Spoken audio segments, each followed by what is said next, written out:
Hello विद्यार्थी, BDS online platform पर आपका स्वागत है। कल मैंने आपको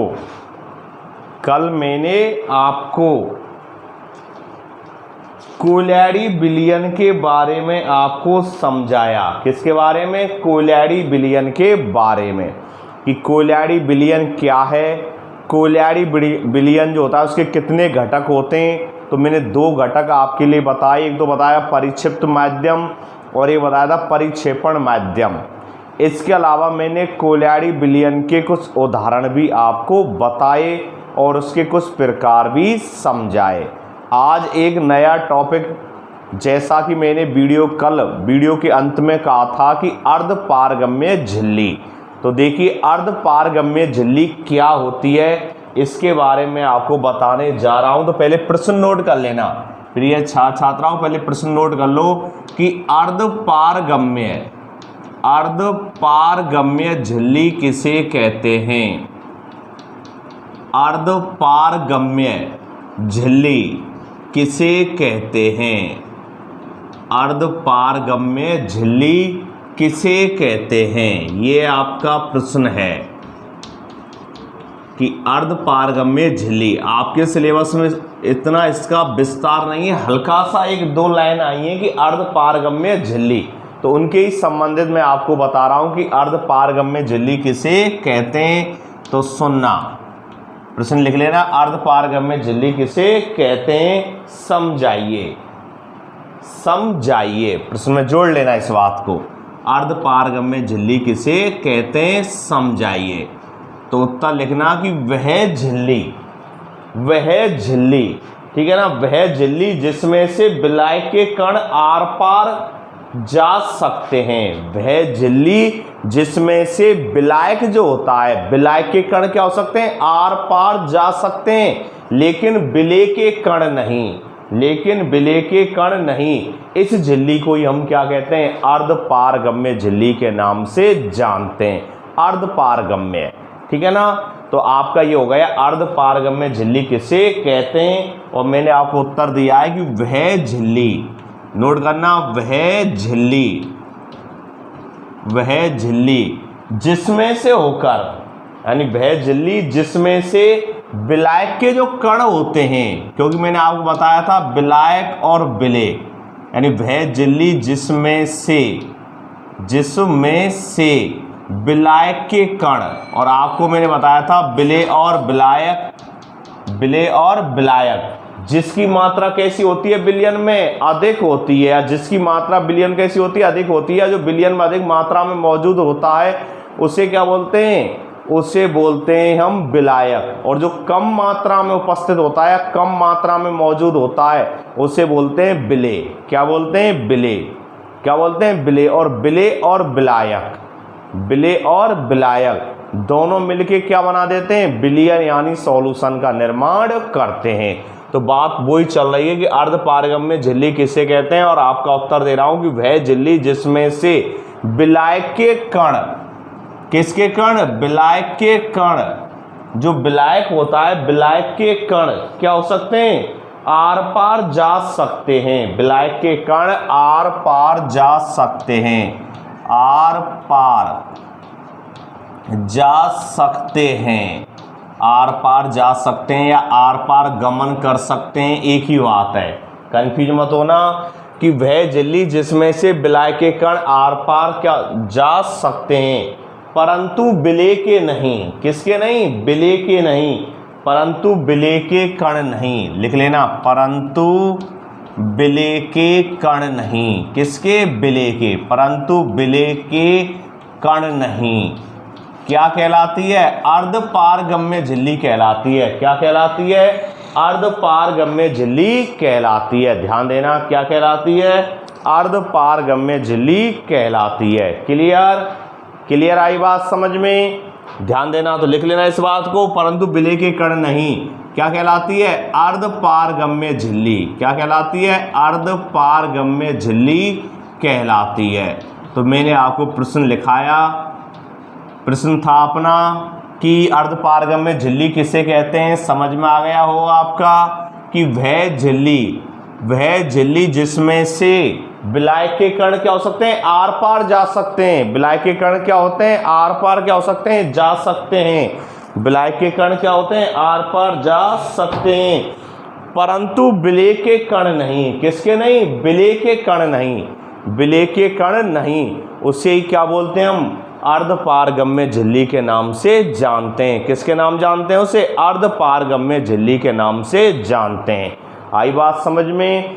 आप तो ऐसे समझो कि अर्धपारगम्य, अर्ध मतलब आधा, और पारगम्य का मतलब होता है आदान प्रदान, यानी जिसमें से क्या हो जाए, आदान प्रदान हो जाए। तो देखिए विलायक के कण तो जा रहे हैं लेकिन विलेय के कण नहीं जा रहे हैं, तो कैसा हुआ, अर्धपारगम्य।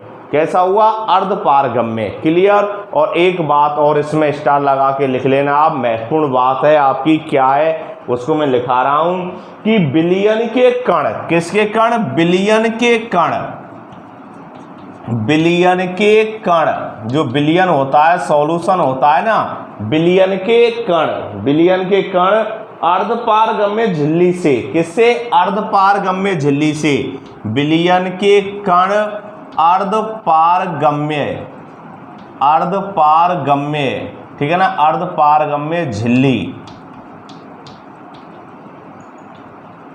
विलयन के कण अर्धपारगम्य झिल्ली से आर पार जा सकते हैं। अर्धपारगम्य झिल्ली से आर पार जा सकते हैं, आर पार जा सकते हैं। किसके, विलयन के कण। तो जो विलयन होता है, मैंने 3 पढ़ाए थे आपके लिए, विलयन पढ़ाया था नंबर 1, एक निलंबन पढ़ाया था आपके लिए, और एक कोल्याड़ी पढ़ाया था। 3 प्रकार के बताए थे मैंने आपको, यानी एक तो आपको मैंने विलयन बताया था, एक आपको मैंने फिर निलंबन और उसके गुणधर्म बढ़ाए, एक मैंने आपको कोल्याड़ी विलयन और के बारे में बताया और उसके गुणधर्म आपको पढ़ाए। तो मैं कह रहा हूं विलयन के कण जो होते हैं वो अर्धपारगम्य झिल्ली से आर पार जा सकते हैं, परंतु जो कोल्याड होता है, क्या होता है, कोल्याड होता है, नोट करना, परंतु कोल्याड, ध्यान देना, परंतु कोल्याड, जो कोल्याड होता है, परंतु कोल्याड एवं निलंबन, कोल्याड एवं निलंबन, परंतु कोल्याड एवं निलंबन के कण, के कण अर्धपारगम्य झिल्ली, अर्धपारगम्य झिल्ली, अर्धपारगम्य झिल्ली, आ रही बात में। परंतु कोल्याड एवं निलंबन के जो क्या होते हैं, कण होते हैं, वो अर्धपारगम्य झिल्ली के आर पार नहीं जा सकते, के आर पार नहीं जा सकते, के आर पार, के आर पार नहीं जा सकते, के आर पार नहीं जा सकते। क्लियर। गौर देना, समझना कि विलयन के जो कण होते हैं, अर्धपारगम्य जो झिल्ली होती है, अर्धपारगम्य जो क्या होती है, जो झिल्ली होती है ना, उससे आर पार जा सकते हैं, परंतु कोल्याड एवं निलंबन के जो कण होते हैं वो अर्धपारगम्य झिल्ली के आर पार नहीं जा सकते। ये विशेषता है, ध्यान रखना। प्रश्न बनता है अर्धपारगम्य झिल्ली किसे कहते हैं, समझाइए। मैंने प्रश्न उत्तर दे दिया आपके लिए कि वह झिल्ली जिसमें से विलायक के कण आर पार जा सकते हैं परंतु विलेय के कण नहीं, अर्धपारगम्य झिल्ली कहलाती है। और इन झिल्लियों की विशेषताएं होती हैं कि विलयन के जो कण होते हैं वो अर्धपारगम्य झिल्ली से आर पार जा सकते हैं, परंतु कोल्याड एवं निलंबन के जो कण होते हैं ये अर्धपारगम्य झिल्ली के आर पार नहीं जा सकते। क्लियर। तो ये आपका हो गया अर्धपारगम्य झिल्ली। क्लियर। अब हम इसमें आपको मैं अगला टॉपिक जो है आपके सिलेबस के अनुसार कि मिश्रण के घटकों का पृथक्करण, क्या है, मिश्रण के घटकों का पृथक्करण, कि जो मिश्रण होते हैं और मिश्रण के अंदर जो घटक होते हैं, क्यों सीधी सी बात है, मिश्रण किससे बने होते हैं, घटकों से। तो मिश्रण के अंदर जो क्या होते हैं, घटक होते हैं, क्या होते हैं, घटक होते हैं, क्या होते हैं, घटक। उनको हम कौन कौन सी विधियों से क्या कर सकते हैं, पृथक कर सकते हैं, उसके बारे में मैं आपको समझाने जा रहा हूं। तो आपकी हेडिंग है, डाल लेना, क्या हेडिंग है आपकी, बहुत महत्वपूर्ण हेडिंग है आपकी, मिश्रण के घटकों का पृथक्करण, ये आपकी हेडिंग है। मिश्रण के घटकों, इसका मिश्रण के घटकों का पृथक्करण, मिश्रण के घटकों का पृथक्करण, क्या पृथक्करण, क्लियर, गौर देना, समझना। मिश्रण के घटकों का पृथक्करण, कि जो मिश्रण के घटक होते हैं ना, उनको हम कैसे पृथक्करण कर सकते हैं, यानी कौन कौन सी विधियां हैं जिनके द्वारा हम पृथक कर सकते हैं, उनके बारे में मैं आपको समझाने जा रहा हूं।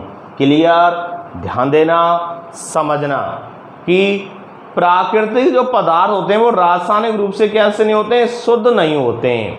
जो प्राकृतिक पदार्थ होते हैं, क्या होते हैं, प्राकृतिक जो क्या होते हैं पदार्थ होते हैं, वो क्या नहीं होते हैं, रासायनिक दृष्टि से कैसे नहीं होते हैं, शुद्ध नहीं होते हैं। रासायनिक दृष्टि से कैसे नहीं होते हैं, शुद्ध नहीं होते हैं। ध्यान देना, प्राकृतिक पदार्थ रासायनिक रूप से शुद्ध नहीं होते हैं। और पृथक करने से क्या करने से, पृथक करने से मिश्रण के प्रत्येक घटक के बारे में क्या हो जाती है, जानकारी मिल जाती है। जब उनको पृथक करते हैं तो मिश्रण के अंदर कौन कौन से घटक हैं, इनके बारे में क्या मिल जाती है, जानकारी मिल जाती है। सीधी सी बात है कि भाई मिश्रण है और मिश्रण दो या दो से अधिक घटकों का क्या होगा, बना हुआ होगा। जब इनको हम क्या करेंगे, पृथक करेंगे, तो प्रत्येक घटक के बारे में हमें क्या प्राप्त होगी, जानकारी प्राप्त हो जाएगी। भाई इस मिश्रण में कौन कौन से घटक हैं, या यह मिश्रण कौन कौन से पदार्थों से मिलकर बना हुआ है, इस सब की हमें जानकारी क्या हो जाती है, प्राप्त हो जाती है। क्लियर, और इन्हें पृथक प्रयोग में लाया जा सकता है। विषमांगी मिश्रण जो होते हैं ना, विषमांगी मिश्रणों को तो पृथक हम सामान्यतः भौतिक विधियों द्वारा ही कर देते हैं। जो विषमांगी मिश्रण होते हैं ना, उनको तो हम किसके द्वारा, भौतिक विधियों के द्वारा ही क्या कर देते हैं, पृथक कर देते हैं। जैसे उदाहरण समझना, जैसे यानी कोई हाथ से चुनकर या छानकर क्या कर सकते हैं, पृथक कर सकते हैं। जैसे उदाहरण के लिए अपना क्या है, कोई यानी अनाज है और अनाज के अंदर कोई कंकड़ मिले हुए हैं, तो कंकड़ों को हम क्या कर सकते हैं, हाथ से चुनकर क्या कर सकते हैं, पृथक कर सकते हैं, क्योंकि विषमांगी मिश्रण का उदाहरण है। कौन से मिश्रण का उदाहरण है, विषमांगी। जैसे अनाज है, अनाज के अंदर चाहे गेहूं है चाहे चावल है, और उसके अंदर कोई कंकड़ मिले हुए हैं, तो उन कंकड़ों को हम कौन सी विधि के द्वारा, उन कंकड़ों को हम भौतिक विधियों द्वारा, और भौतिक विधि में कैसे, हाथ से चुनकर उन्हें हम क्या कर सकते हैं, पृथक कर सकते हैं। या छानकर भी, कैसे कर सकते हैं, छानकर भी। तो जो विषमांगी मिश्रण होते हैं ना, इनको तो हम बहुत आसानी से पृथक कर देते हैं। कौन सी विधियों द्वारा, भौतिक विधियों में जैसे हाथ से चुनकर या छानकर आदि। लेकिन जो समांगी मिश्रण होता है, कैसा मिश्रण होता है, समांगी, गौर देना, कैसा मिश्रण होता है, जो समांगी जो मिश्रण होता है, उसको पृथक करने के लिए, समांगी मिश्रण को पृथक करने के लिए विभिन्न विधियां क्या ली जाती हैं, काम में ली जाती हैं। कैसे ली जाती हैं, काम में ली जाती हैं। जो समांगी मिश्रण होते हैं ना, उनको पृथक करने के लिए विभिन्न प्रकार की विधियां, जिनको हम रासायनिक विधियां भी कह देते हैं। कौन सी विधियां कह देते हैं, रासायनिक विधियां भी कह देते हैं। उन विधियों के द्वारा ही पृथक करते हैं। समझ गए, प्रश्न आपके दिमाग में थोड़ा सा आ रहा होगा कि भाई मिश्रण के घटकों का पृथक्करण, तो मिश्रण के अंदर कौन कौन से घटक हैं, कौन कौन से अवयव हैं, कौन कौन से पदार्थ हैं, उनको क्या किया जाता है, पृथक किया जाता है। ठीक है ना। अब पृथक कर रहे हैं, पृथक से क्या हो रहा है, मिश्रण के अंदर कौन कौन से घटक हैं, इस बारे में हमको क्या प्राप्त हो रही है, जानकारी प्राप्त हो रही है। इसके बारे में हमको क्या प्राप्त हो रही है, जानकारी प्राप्त हो रही है। क्लियर। और मैं बता रहा हूं जो विषमांगी मिश्रण है, विषमांगी मिश्रणों को तो हम भौतिक विधियों के द्वारा ही क्या कर सकते हैं, पृथक कर सकते हैं। लेकिन जो समांगी मिश्रण होता है, इनको पृथक करने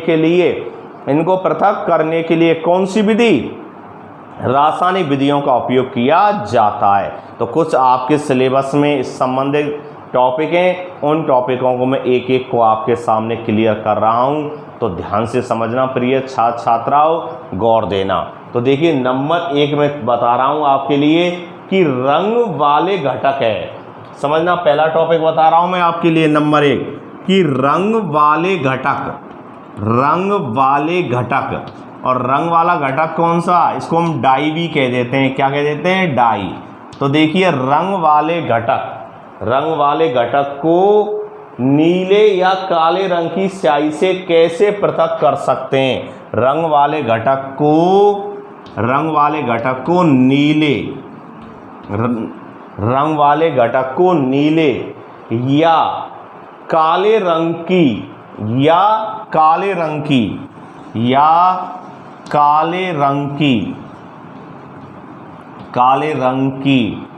स्याही से ध्यान देना, स्याही से कैसे पृथक कर सकते हैं, यह टॉपिक है। काले रंग की स्याही से कैसे पृथक कर सकते हैं कि जो रंग वाला घटक है जिसको हम डाई कहते हैं, रंग वाले घटक को नीले या काले रंग की स्याही से कैसे पृथक कर सकते हैं, ये अपना टॉपिक है। आई बात समझ में? ये यानी अपना पहला टॉपिक है मिश्रण के घटकों का, जो पृथक्करण में समझा रहा हूँ उसमें पहला टॉपिक आपका यही है कि रंग वाले घटक को नीले या काले रंग की स्याही से कैसे पृथक कर सकते हैं। आई बात समझ में? तो इसको मैं अगर सीधा उदाहरण दूं यानी सीधा इसके बारे में बताऊं तो इसका उत्तर आएगा बाष्पीकरण विधि द्वारा। कौन सी विधि द्वारा? बाष्पीकरण विधि द्वारा।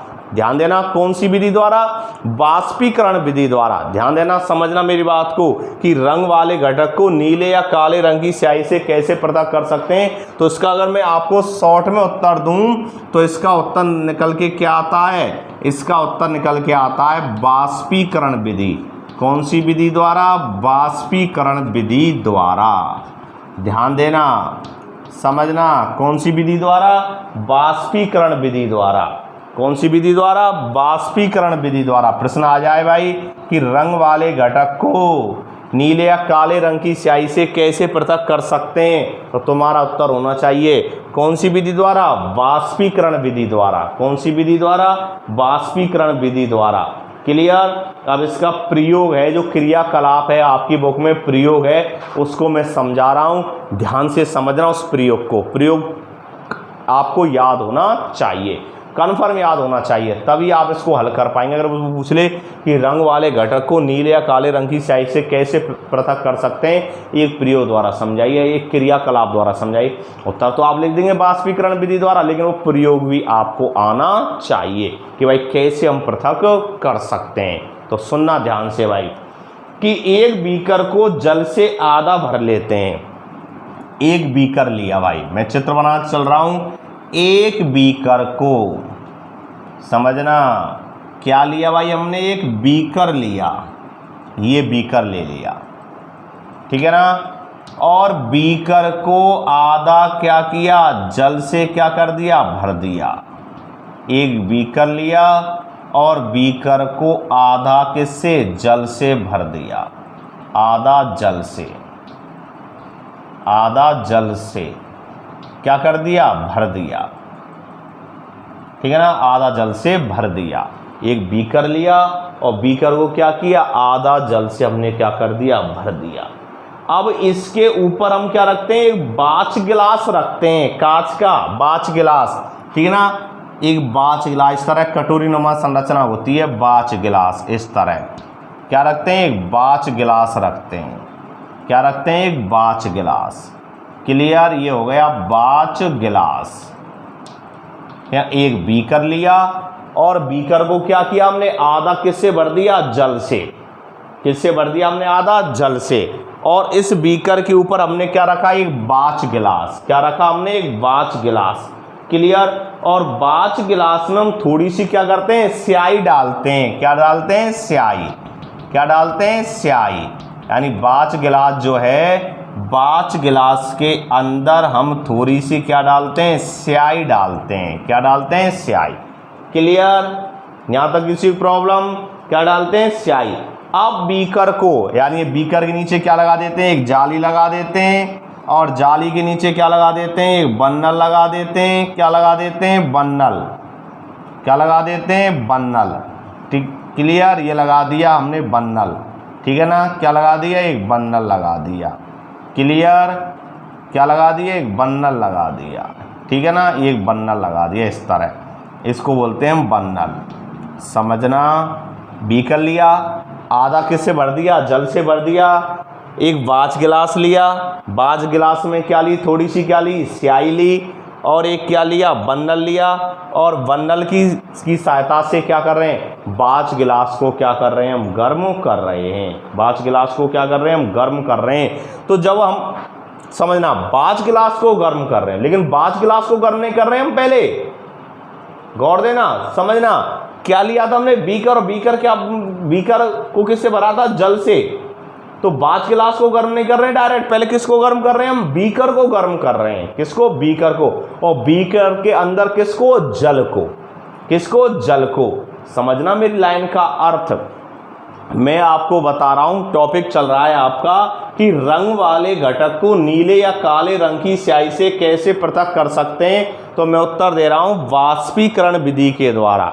कौन सी विधि के द्वारा, वाष्पीकरण विधि के द्वारा। और इसका एक मैंने प्रयोग आपको समझा रहा हूं। प्रयोग क्या है समझना प्रिय छात्राओं, कि एक बीकर लिया, बीकर को आधा जल से क्या कर दिया, भर दिया। एक क्या लिया, बाच गिलास लिया, बाच गिलास के अंदर हमने क्या ली, स्याही ली, बीकर के नीचे क्या लगाई, एक जाली लगाई, ठीक है ना, और बन्नल की सहायता से उसको क्या कर रहे हैं, गर्म कर रहे हैं। किसको, बीकर को, ठीक है ना। बाच गिलास डायरेक्ट गर्म नहीं हो रहा है, पहले बीकर गर्म हो रहा है, और बीकर के अंदर भी कौन गर्म हो रहा है, जल। कौन गर्म हो रहा है, जल। तो जब जल क्या होता है, गर्म होता है, समझना, जल क्या होता है, गर्म, तो क्या हो जाता है, उसका वाष्पीकरण होगा। क्या होगा, वाष्पीकरण। क्योंकि आप जानते हैं जल जो होता है वो द्रव अवस्था में पाया जाता है, और जल को जब गर्म करते हैं तो जल अपने क्वथनांक बिंदु पर जब पहुंच जाता है तो 100 डिग्री सेल्सियस पर, कितने डिग्री सेल्सियस पर, 100 डिग्री सेल्सियस पर जल क्या हो जाता है, क्या हो जाता है, गर्म होना प्रारंभ हो जाता है। और गर्म होकर, गर्म तो पहले हो जाए लेकिन गर्म होगा 100 डिग्री सेल्सियस पर, गर्म तो जैसे उसको चालू करेंगे गर्म होना, लेकिन 100 डिग्री पर सेल्सियस पर तो वो उबलना प्रारंभ हो जाएगा, और किस में बदल जाएगा, वाष्प में या भाप में बदल जाता है। तो जल को हम गर्म कर रहे हैं, गर्म कर रहे हैं, तो क्या हो रहा है, उसका वाष्पीकरण हो रहा है। क्या हो जा रहा है, वाष्पीकरण हो रहा है। और जब वाष्पीकरण क्या हो जाए, पूर्ण हो जाए, तो उसको गर्म करना क्या कर देते हैं, बंद कर देते हैं। जब वाष्पीकरण कैसा हो जाए, पूर्ण हो जाए, क्या हो जाए, पूर्ण, तो इसको क्या कर देते हैं, इसको क्या करते हैं, गर्म करना क्या कर देते हैं, बंद कर देते हैं। वाष्पीकरण कैसा हो जाए, पूर्ण हो जाए। जल को गर्म किया, वाष्पीकरण हुआ, वाष्पीकरण जब पूर्ण हो जाता है तो जल को गर्म करना क्या कर देते हैं, क्या कर देते हैं, बंद कर देते हैं। क्या कर देते हैं, बंद कर देते हैं। तो हम देखते हैं बाच गिलास में से जल का क्या हो गया, वाष्पीकरण हो गया है। क्या देखते हैं, क्या निष्कर्ष आता है कि जो बाच गिलास के अंदर क्या ली थी हमने, स्याही। क्या ली थी, स्याही। बाच गिलास के अंदर क्या ली थी हमने, स्याही ली थी। और बाच गिलास के अंदर जो हमने स्याही ली थी, समझना, उसमें से जो जल है, जल यानी बाच गिलास के अंदर जो स्याही है उसके अंदर क्या था, जल था। क्या था, जल।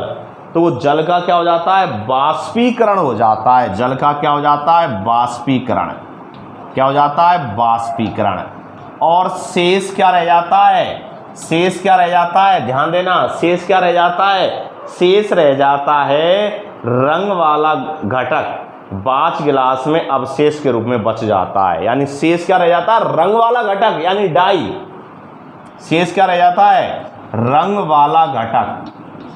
रंग शेष क्या रह जाता है, रंग वाला घटक, जिसको हम क्या बोल रहे थे, आप डाई के नाम से भी जान रहे हैं। किसके नाम से, डाई के नाम से। किसके नाम जान रहे हैं, डाई। सुनिए कि बाच गिलास के अंदर जब क्या हो जाए, जल को हम गर्म करते हैं, गर्म करते हैं, जल का क्या हो जाता है, वाष्पीकरण। जब वाष्पीकरण कैसा हो जाए, पूर्ण हो जाए। जब वाष्पीकरण कैसा हो जाए, पूर्ण हो जाए, तो जल को गर्म करना क्या कर देते हैं, बंद करते हैं। तो हम क्या देखते हैं, क्या निष्कर्ष निकलता है, निष्कर्ष निकलता है कि बाच गिलास के अंदर जो स्याही है, बाच गिलास के अंदर जो क्या है, स्याही है, ठीक है ना। बाच गिलास के अंदर जो क्या थी, स्याही थी, उस स्याही में से जल का क्या हो जाता है, वाष्पीकरण हो जाता है। क्या हो जाता है, जल का क्या हो जाता है, वाष्पीकरण हो जाता है। ध्यान देना, क्या हो जाता है, वाष्पीकरण।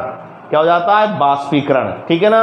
और जो वाष्पीकरण हो जाता है ना, तो शेष जो बचता है, रंग वाला घटक जो है, जिसको हम डाई बोलते हैं, वो बाच गिलास के में अवशेष के रूप में क्या हो जाता है, बच जाता है। किसके रूप में, अवशेष के रूप में बच जाता है, क्योंकि स्याही जो होती है एक लिक्विड होती है, लिक्विड एक द्रव अवस्था में होती है, और उसमें से जल है, जल क्या हो जाता है, बाष्प बन के, भाप बन के उड़ जाता है। शेष क्या रह जाएगा, रंग वाला घटक रह जाएगा, नहीं रह जाएगा, रंग वाला घटक रह जाएगा। क्यों, दो प्रकार का मिश्रण है, एक तो उसके अंदर रंग वाला घटक है और एक क्या था उसके अंदर, जल। अब जल क्या हुआ, बाष्प बन के क्या हो गया, उड़ गया। जल क्या हुआ प्रिय छात्राओं, बाष्प बन के क्या हो गया, उड़ गया।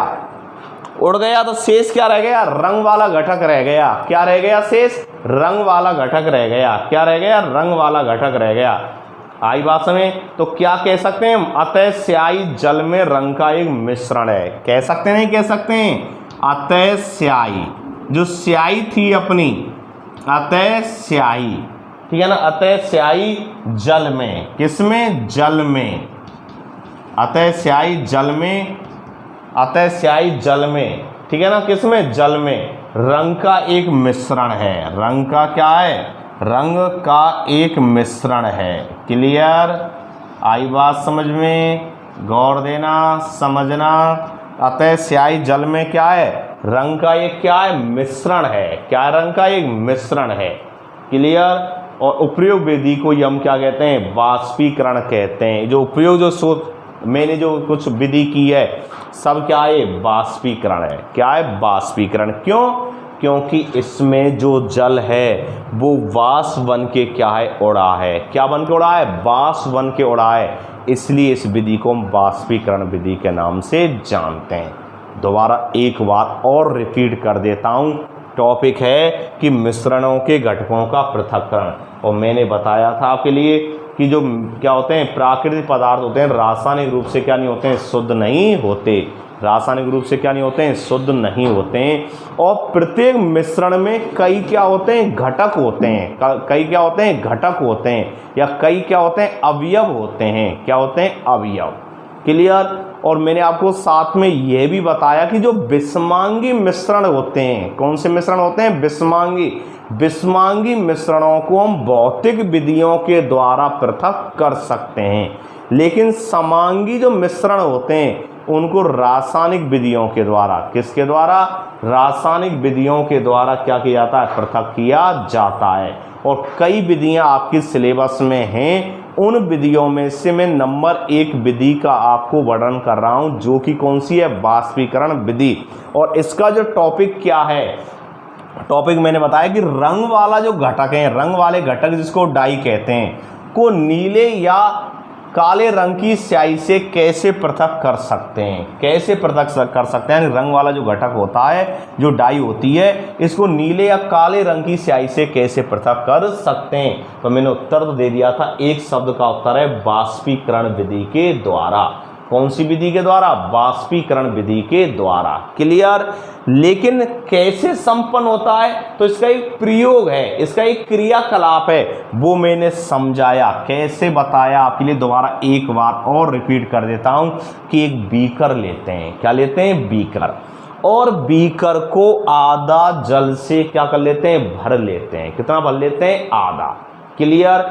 उसके बाद एक बाच गिलास लेते हैं। क्या लेते हैं, बाच गिलास। और बाच गिलास के अंदर हम क्या लेते हैं, थोड़ी सी स्याही लेते हैं, चाहे वो नीले रंग की ले ली, चाहे वो हमने ब्लैक यानी काले रंग की ले ली, कैसे भी ले ली, ठीक है ना। यानी बाच गिलास लिया, सबसे पहले बीकर लिया, बीकर को आधा जल से भरा, उसके बाद हमने क्या लिया, एक बाच गिलास लिया, बाच गिलास के अंदर हमने क्या ली, एक स्याही ली, ठीक है ना, नीले या काले रंग की। क्यों, इस स्याही में से ही हमें रंग वाला जो घटक है, डाई है, उसको क्या करना है, पृथक करना है। क्लियर। उसके बाद बीकर के नीचे एक जाली लगा देते हैं, जाली के नीचे फिर हमने क्या किया, ये बन्नल को व्यवस्थित किया, और बन्नल से इस बीकर को क्या करते हैं, हम गर्म करते हैं। जब बीकर को गर्म करते हैं तो बीकर के अंदर रखा हुआ जो पदार्थ क्या है, जल, वो भी क्या होगा, गर्म होगा। और जब जल गर्म होगा, कंटिन्यू उसको हम या लगातार उसको क्या करते जाएंगे, गर्म करते जाएंगे, तो जल जो है, जल अपने क्वथनांक बिंदु पर जब पहुंच जाएगा तो जल क्या कर देगा, उबलना प्रारंभ कर देगा, और उबलने के बाद वो किसमें, वाष्प में या भाप में बदल जाएगा। तो वही बात मैं बता रहा हूं कि जल को हम क्या करते हैं, जब गर्म करते हैं तो क्या हो जाता है, जल का बाष्पीकरण होने लग जाता है। क्या होने लग जाता है, बाष्पीकरण होने लग जाता है। क्लियर? या जल का क्या हो जाता है, बाष्पीकरण हो जाता है। क्लियर? अब जब क्या होता है, बाष्पीकरण होता है तो ये बाज गिलास को भी क्या करेगा, गर्म करेगा। बाज गिलास को भी क्या करेगा, गर्म करेगा। वाष्प, क्योंकि आप जानते हैं वाष्प जो होती हैं ये कैसी होती है, हल्की होती है, ऊपर जाएगी, ऊपर जाएगी तो बाज गिलास को भी क्या करेगी, गर्म करेगी। बाज गिलास को गर्म करेगी तो बाज गिलास के अंदर जो स्याही है, और स्याही में जो क्या रखा हुआ है, स्याही के अंदर क्या है, जो जल है, क्योंकि स्याही जो होती है वो लिक्विड अवस्था में, उसके अंदर जल है, उसका भी क्या होगा, बाष्पीकरण होगा। और जब पूर्ण रूप से उसका क्या हो जाएगा, बाष्पीकरण हो जाएगा। पूर्ण रूप से उसका जब क्या हो जाएगा, बाष्पीकरण हो जाएगा, यानी बाज गिलास के अंदर जो स्याही है और जल, स्याही के अंदर क्या है, जल है, और जल का जब बाष्पीकरण हो जाएगा तो अवशेष के रूप में क्या रह जाएगा, रंग वाला घटक रह जाएगा। क्या रह जाएगा, रंग वाला घटक रह जाएगा, जिसको हम डाई के नाम से जानते हैं। क्लियर? और क्या होगा, अतः स्याही जल में रंग का ये क्या है, मिश्रण है। यानी मैंने वो लाइन लिख दी है कि जो स्याही होती है वो जल में क्या होता है, रंग का ये क्या होता है, मिश्रण होता है या मिश्रण होती है। क्लियर? और उपयोग जो ये विधि है, संपूर्ण जो विधि है, ये बाष्पीकरण के नाम से जानी जाती है। क्लियर? तो ये आपका टॉपिक था। एक टॉपिक मैंने आपको बताया इसमें कि रंग वाले घटक को नीले या काले रंग की स्याही से कैसे पृथक कर सकते हैं। और इससे पहले मैंने आपको समझाया था कि अर्धपारगम्य झिल्ली किसे कहते हैं, और अर्धपारगम्य झिल्ली के बारे में थोड़ी सी मैंने विशेषता भी बताई थी कि विलयन के जो कण होते हैं वो तो अर्धपारगम्य झिल्ली से आर पार जा सकते हैं, परंतु जो कोलियाइड होते हैं और निलंबन के जो कण होते हैं वो अर्धपारगम्य झिल्ली के आर पार नहीं जा सकते। क्लियर? नेक्स्ट अगली क्लास में अगला जो इसमें पृथक्करण की विधि है वो है अपकेंद्रण। कौन सी विधि है, अपकेंद्रण। अपकेंद्रण विधि क्या होती है कि दूध जो होता है, दूध से क्रीम को हम कैसे पृथक कर सकते हैं, ये टॉपिक है। दूध से क्रीम को हम कैसे पृथक कर सकते हैं, तो कौन सी विधि के द्वारा करते हैं, अपकेंद्रण विधि के द्वारा। तो अपकेंद्रण विधि के द्वारा कैसे दूध में से क्रीम को पृथक करेंगे, इसके बारे में नेक्स्ट अगली क्लास में आपको समझाएंगे। थैंक्स, धन्यवाद, ओके।